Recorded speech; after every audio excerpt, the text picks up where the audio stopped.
Bob Holt joining us from the Arkansas Democrat-Gazette.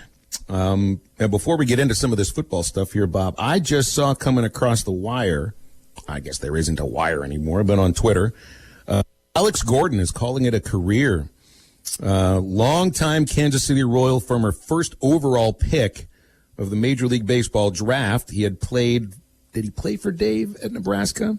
I think he was at least recruited by Dave at Nebraska. Won a World Series there, got with the Naturals. I remember meeting you the first time, Bob, at Arvest Ballpark. Did you ever cover Alex Gordon? You know, I think I might have done a game where he was on a rehab assignment out there, Okay. but I couldn't swear to it. But I don't recall ever talking to him. I know he was a great player and, did it for a long time. And, gosh, he must be in his upper 30s, right? Or how old is he now? 36. That's mid-30s. I don't know if that's upper. I guess anything over 35. But, yeah, he had a really good career, and he played on some bad Royals teams like this year. I was just checking the standings, and the Tigers and the Royals are battling out for the basement in the AL Central. But he also, like you said, he played on 2 World Series teams, played on World Championship teams. So, yeah, you have to say he had a really, really great career.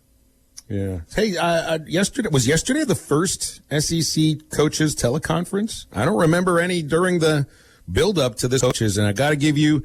I mentioned it on Twitter. Yes, we're going to have to give you props for having that question for Coach O about his 60 Minutes piece in which he said he didn't know where the University of Arkansas was located. I mean, he doesn't seem to me to be the kind of guy that's going to lie to 60 Minutes about that. So I guess he must have been telling the truth. Well, yeah, and maybe there was some confusion on my part when I watched the by the way, that was the first coaches teleconference because it was the first game we were having. But I watched the piece. It got promoted a lot, so I like to watch 60 Minutes anyway. I usually try to.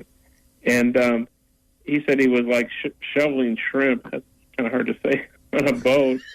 And then he got a call from somebody about the job up in Arkansas, and he says, "I didn't even know where Arkansas was." Well, my thought was, he didn't know the state of Arkansas was like right above Louisiana, And so I thought, well, I wonder if he was joking, just kind of, exaggerating for fun.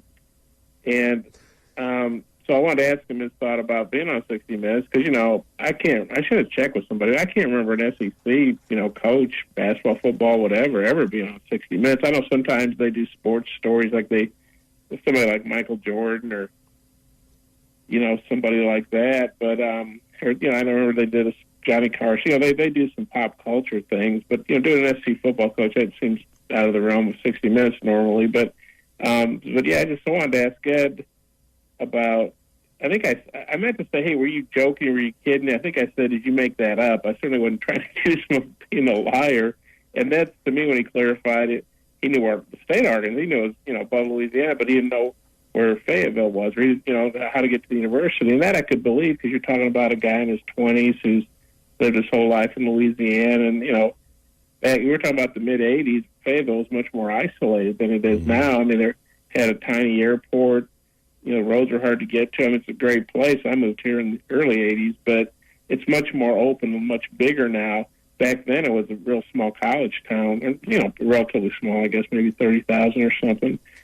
But, yeah, some LSU fans took it like I was insulting or whatever, which was not my intention at all. I think this is typical of Twitter. People see things, on Twitter, but they weren't like listening or they weren't watching, and then they overreact to it. But that's sort of the good and the bad of Twitter. Leave it to hypersensitive college sports fans to take something a little bit too far like that. So, I mean, there was that image of Coach O running shirtless on 60 Minutes. I now can't shake the image of a shirtless Coach O shoveling shrimp when he gets this phone call. So thanks for that. I wanted to ask also about this is it a statistician, the professor from the Department of Epidemiology and Biostats at South Carolina. We have been giving so much credit to the SEC for not doing what the Big Ten and the Pac-12 did, which is postpone a season before you really needed to because of an idea of patience, a thought of this virus has never been around before. We don't really know much. We don't know enough about it to make these hard decisions right now.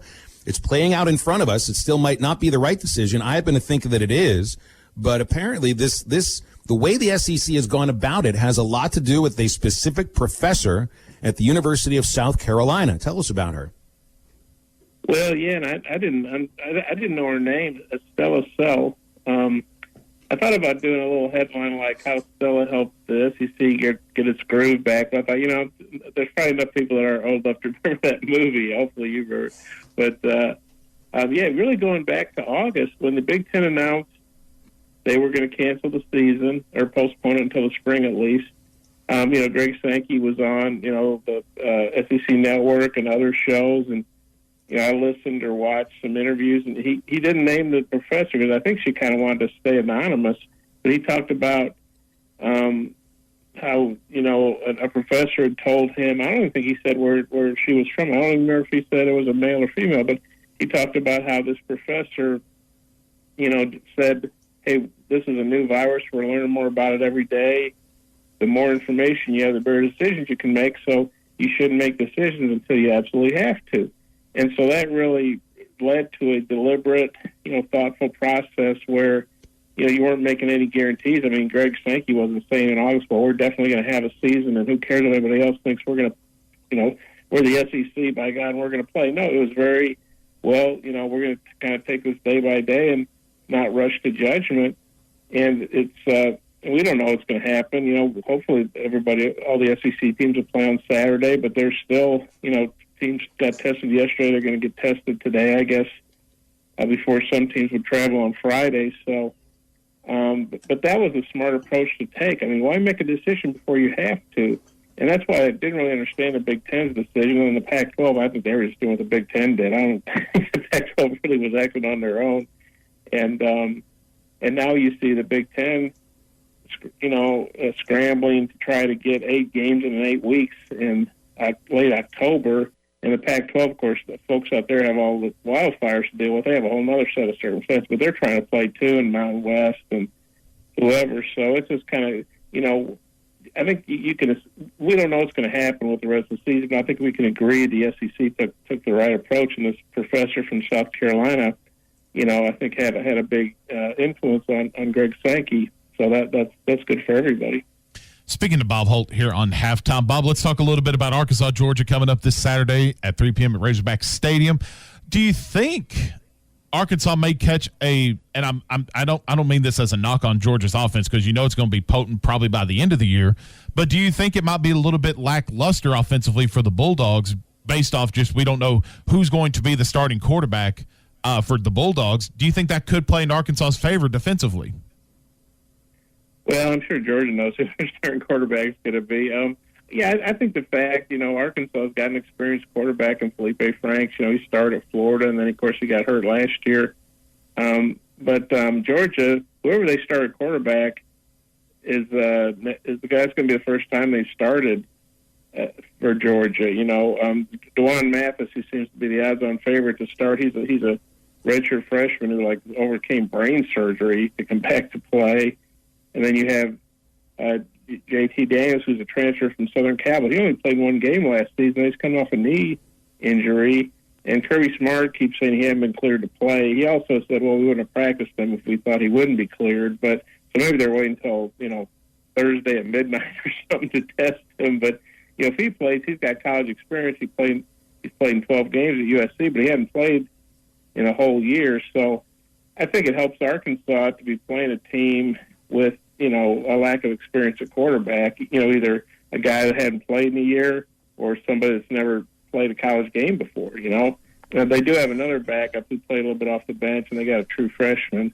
But, I think that could help. I don't think Georgia's got a lot of firepower. Their offensive line, their running backs, their receivers, they've got a ton of talent. But still, they don't have an experienced quarterback, so that's a plus for Arkansas, I think.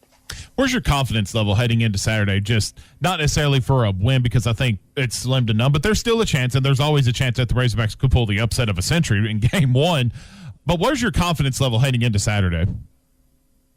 About how Arkansas is going to play? How Arkansas is going to play, how they're going to look under the first game of Sam Pittman, just those different facets of the game that we keep talking about. Well, of course, a big impact could be how many players does each team lose to the COVID testing. We don't know. I mean, if Arkansas loses 2 starters and Georgia loses 10 starters, obviously that favors Arkansas. But, I think Arkansas will give a good account of themselves. The Razorbacks will. Don't necessarily mean they're going to upset Georgia, but I do think this will be a pretty well-coached team. They do have some strengths. I mean, Rakeem Boyd's a really good running back. Like I say, Felipe Frank's an experienced quarterback, and they have really good receivers. They've got some veteran guys on defense and some newcomers like, Julius Coates and Dorian Gerald being back, I think, can help them up front. But you just got to wonder, and we've seen this in these early season games, there wasn't any spring practice. There, guys conditioned on their own for, several weeks in the spring. And so you're seeing conditioning has come into play. You're seeing more turnovers, kicking game mistakes, big returns, block kicks, whatever it might be. And so the big question is, can a team like Arkansas with a new coaching staff and some new players in key spots, can they, because Felipe Franks is experienced, but he's new to Arkansas, so can they minimize the mistakes with all the circumstances that have made this such a crazy season, preseason at least. So I think the Razorbacks will give a good account of themselves, but just a lot of uncertainties with who's going to be available, who's not, and how's everything going to go with the new coaching staff on game day. Last thing here, Bob. You saw with Baylor and Houston being canceled, really. Holgerson is pretty ticked off at Dave Aranda, and he didn't think that Baylor was forthcoming with information they should have been. We have a controversy going on up here in Northwest Arkansas involving the same thing in football with Fayetteville. Do you think that SEC programs trust each other to be honest about infections on the teams? I think the teams will and should follow their policies set forth, by the conference. Greg Sankey. I know Sam. I thought it was interesting. Sam Pittman on his radio show last night said he and Kirby Smart, the Georgia coach who he worked for the last 4 years, and they're friends, obviously, but they're also competitors. But he talked about texting back and forth with Kirby. So I think there has to be some exchange of information, like, hey, here's our numbers right now, we expect to play, or, man, things aren't looking good, or something like that. And what Sam said last night on the radio is that right now they've got plenty of players to play. He didn't say they have everybody, but he said they have plenty of players. But he also said, hey, we tested today and they didn't have the results back, I guess, and we're testing tomorrow, meaning today. So I think the schools owe it to each other from a safety standpoint, and also kind of from a preparedness standpoint. Like if you know on Wednesday you're not going to play, well, you need to let the other team know, as soon as possible. But you also kind of need to let, I think, the other team know about safety issues, and how things are going.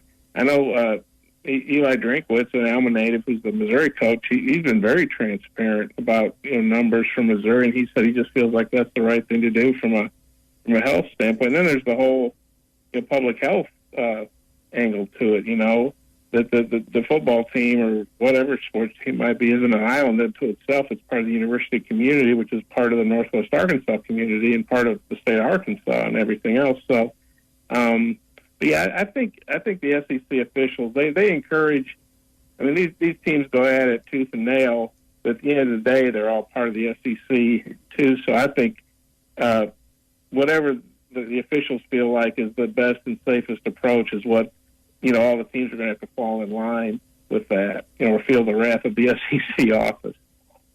Got to run, Bob. Appreciate you, man. Enjoy watching it on Saturday.